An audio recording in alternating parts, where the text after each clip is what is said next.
കുവൈറ്റിൽ സുരക്ഷാ ജാഗ്രതാ നിർദ്ദേശം ഇപ്പോഴും തുടരുകയാണ്. കഴിഞ്ഞ മണിക്കൂറുകളിൽ മിസൈൽ, ഡ്രോൺ ആക്രമണ ശ്രമങ്ങൾ പ്രതിരോധിച്ചതായി അധികൃതർ അറിയിച്ചു. അന്താരാഷ്ട്ര തലത്തിലും നയതന്ത്ര ചർച്ചകൾ തുടരുന്നതായും റിപ്പോർട്ടുകളുണ്ട്. വിവരങ്ങളുമായി സലീം കോട്ടയിൽ ചേരുകയാണ്. സലീം, എന്താണ് കുവൈറ്റിലെ സ്ഥിതിഗതികൾ? എത്രത്തോളം ആക്രമണങ്ങൾ നടക്കുന്നു? ജനങ്ങൾക്ക് ഇപ്പോഴും അതീവ ജാഗ്രതാ നിർദ്ദേശമാണോ അധികൃതർ നൽകിയിട്ടുള്ളത്? ദിവ്യ, മേഖലയിലെ സംഘർഷ സാഹചര്യത്തിനിടെ രാജ്യത്തെ സുരക്ഷാ സംവിധാനങ്ങൾ ഉയർന്ന ജാഗ്രതയിൽ തന്നെയാണുള്ളത്. കഴിഞ്ഞ 24 മണിക്കൂറിനിടെ വ്യോമാതിർത്തിയിലേക്ക് എത്തിയ 2 ബാലിസ്റ്റിക് മിസൈലുകളും 2 ഡ്രോണുകളും പ്രതിരോധിച്ചതായി സായുധ സേന അറിയിച്ചിട്ടുണ്ട്.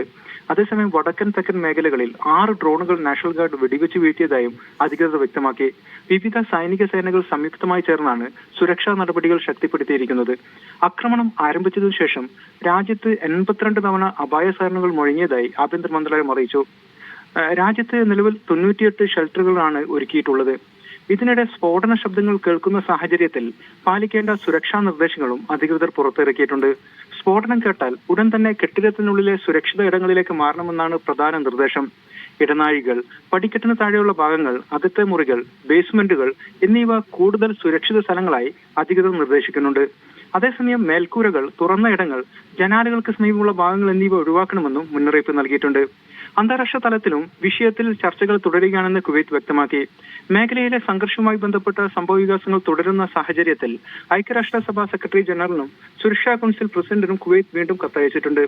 കുവൈറ്റ് ഈ സംഘർഷത്തിൽ നേരിട്ട് പങ്കാളിയല്ലെന്നും എന്നാൽ രാജ്യത്തിനുള്ളിലെ ചില സൈനിക കേന്ദ്രങ്ങളും സുപ്രധാന സൗകര്യങ്ങളും ആക്രമണത്തിൽ ലക്ഷ്യമിട്ടതായി വിദേശകാര്യ മന്ത്രാലയം കത്തിൽ സൂചിപ്പിച്ചു. ചൈനയുടെ വിദേശകാര്യമന്ത്രിയും കുവൈത്ത് വിദേശകാര്യമന്ത്രി ഷെയ്ഖ് ജറാൽ ജാബർ അഹമ്മദ് സബാവും ഇന്ന് ഫോണിൽ സംസാരിച്ചിട്ടുണ്ട്. സംഭാഷണവും നയതന്ത്ര മാർഗങ്ങളുമായി പ്രശ്നങ്ങൾ പരിഹരിക്കണമെന്നാണ് ചൈന ആവശ്യപ്പെട്ടത്. അതേസമയം നിലവിലെ സാഹചര്യത്തിൽ മനുഷ്യാവകാശ പ്രവർത്തനങ്ങളും തുടരുകയാണ്. പ്രവാസി മലയാളികൾ ഉൾപ്പെടെ നിരവധി സംഘടനകളുടെ നേതൃത്വത്തിൽ രക്തദാന ക്യാമ്പുകളും സംഘടിപ്പിക്കപ്പെടുന്നുണ്ട്. നേരത്തെ ബ്ലഡ് ബാങ്കിലേക്ക് രക്തം ദാനം ചെയ്യണമെന്ന് അധികൃതർ പൊതുജനങ്ങളോട് അഭ്യർത്ഥിച്ചിരുന്നു. ദിവ്യ, അതാണ്. എന്തായാലും കുവൈറ്റിലും സുരക്ഷാ ജാഗ്രതാ നിർദ്ദേശങ്ങൾ തുടരുകയാണ്. ഇന്നും ഡ്രോൺ, മിസൈൽ ആക്രമണ ശ്രമങ്ങളൊക്കെ ഉണ്ടായി. പക്ഷെ അതെല്ലാം പ്രതിരോധിച്ചതായിട്ട് തന്നെയാണ് പ്രതിരോധ മന്ത്രാലയം വ്യക്തമാക്കുന്നത്. സലീം കോട്ടയിലാണ് വിവരങ്ങൾ നൽകിയത്.